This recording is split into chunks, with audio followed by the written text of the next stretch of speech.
Nëse kjo video ka gjetur rrugën tek ti sot, diçka më e thellë po ndodh. Ndoshta zemra jote është e rënë nga një dhimbje që nuk mund ta shpjegosh dot. Por qielli nuk ka qenë heshtës. Ka dërguar shenja të buta, të përsëritura, si përshpëritje të dashurisë së tij. Mos u kthe para se të shohësh deri në fund, sepse shenja më e fuqishme shpesh vjen në fund, aty ku shumica bie në dorë. Së bashku, le të zbulojmë këto gjuhë të heshtura që Perëndia po të flet me to. Ka një ndjenjë që nuk të lë të qetë. Nuk është plotësisht frikë, nuk është as ankth i zakonshëm.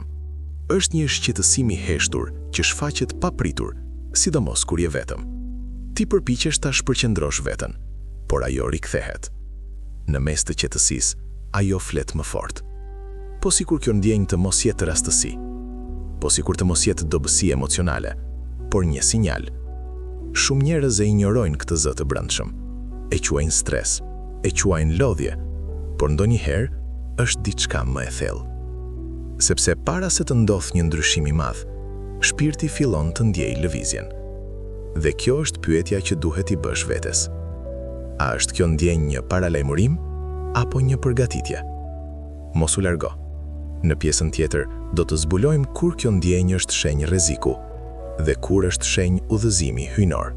Ka raste kur ajo ndjenjë shfaqet para një vendimi, para se të thuash po, para se ti besosh dikujt, para se të hysh në një situatë që duket perfekte në sipërfaqe, dhe diçka brenda teje të thotë: prit, mos u nxito. Ka diçka që nuk shkon. Shumë herë kemi injoruar këtë zë, dhe më vonë kemi thënë: e dija, por nuk e dëgjova. Kur Zoti dëshiron të të mbrojë, ai nuk dërgon gjithmonë shenja dramatike. Ndonjëherë ai flet përmes intuitës. Intuita është si një alarm i heshtur, nuk bërtet, por kur e dëgjon, të shpëton. Kjo është një e vërtet e fortë. Jo çdo shqetësim është frikë. Disa janë mbrojtje hyjnore. Në pjesën tjetër, do të flasim për një tjetër dimension të kësaj ndjenje, kur ajo nuk paralajmëron rrezik, por ndryshim. Ndonjëherë ajo ndjenjë nuk të paralajmëron për diçka të keqe, por për diçka të madhe. Një ndryshim që po afrohet, një mundësi që do të të nxjerrë nga zona e rahatisë, një hap që do të të kërkojë guxim. Dhe pikërisht sepse është i madh, ti ndjen tension. Shpirti yt e ndjen përpara se mendja ta kuptojë. Është si një dridhje e brendshme që thotë: bëhu gati. Kur Zoti po të çon drejt një niveli tjetër, ai shpesh të shqetëson para se të ngrerë, sepse versioni i ri i jetës tënde kërkon një version më të fortë të teje. Kjo është një vërtet që shumë e ngatrojnë. Ndonjëherë shqetësimi nuk është paralajmërim për humbje, por paralajmërim për ngritje. Në pjesën tjetër do të zbulojmë si ta dallosh frikën nga udhëzimi hyjnor, sepse jo çdo ndjenjë vjen nga i njëjti burim. Si ta dallosh nëse ajo ndjenjë vjen nga frika apo nga Zoti. Frika zakonisht të paralizon, të bën të dyshosh në veten, të mbush me skenare negativ pafund. Por udhëzimi hyjnor është ndryshe. Edhe kur të paralajmëron, ai sjell një qartësi të qetë, një siguri të brendshme. Edhe nëse vendimi është i vështirë, thellë brenda nihen paqe. Frika bërtet, udhëzimi flet butë.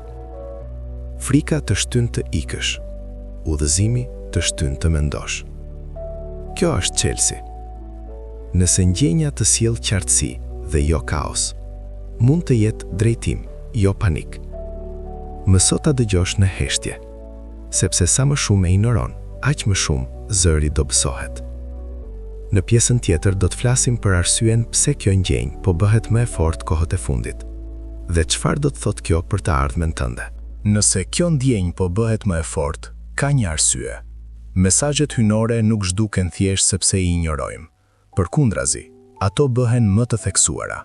Sa herë që e shtyn vendimin, sa herë që zgjedh rehati në vend të së vërtetës, sa herë që e hesht zërin e brendshëm, ai rikthehet, jo për të friksuar, por për të zgjuar.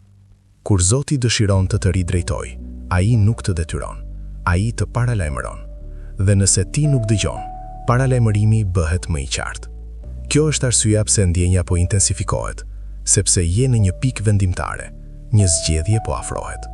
Dhe sa më e madhe të jetë zgjedhja, aq më e fortë bëhet lëvizja brenda teje.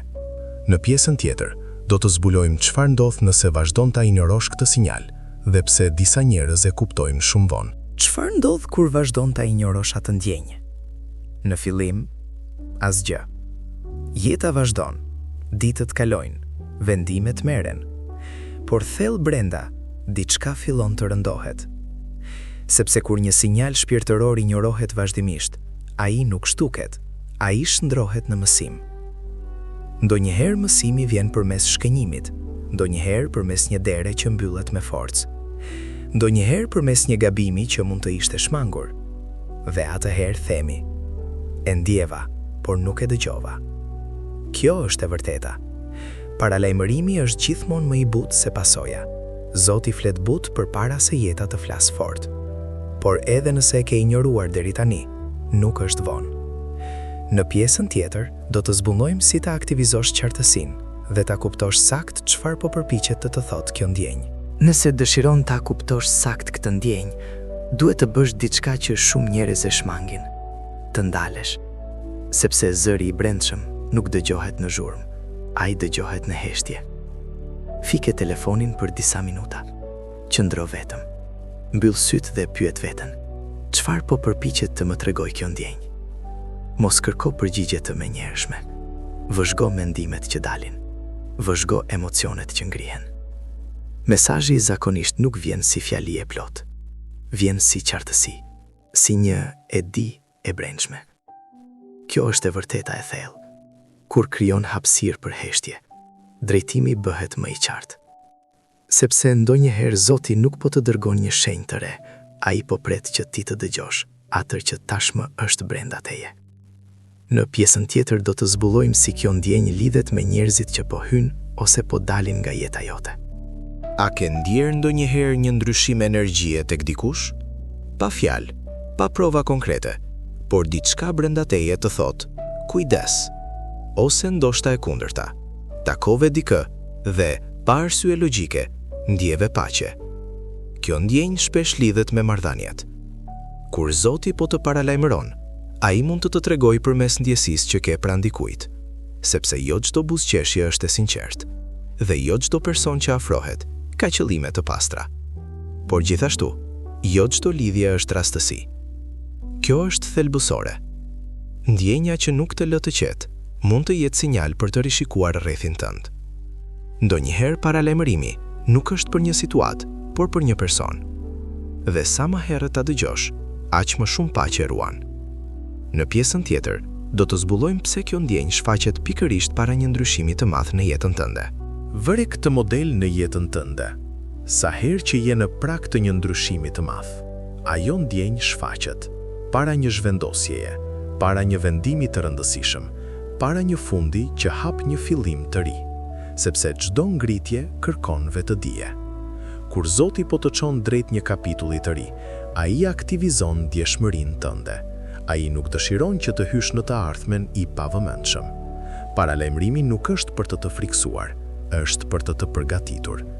Kjo është arsyeja pse ndjenja bëhet më e fortë pikërisht tani, sepse je më afër ndryshimit se sa mendon. Shpirti yt e ndjen kalimin përpara se syt ta shohin. Në pjesën e fundit do të zbulojmë çfarë duhet të bësh tani, sepse momenti i reagimit është po aq i rëndësishëm sa paralajmërimi. Nëse e ndjen këtë paralajmërim, mos u frikso, mos u nxito, mos e shtyp, mos e dramatizo. Dëgjoje.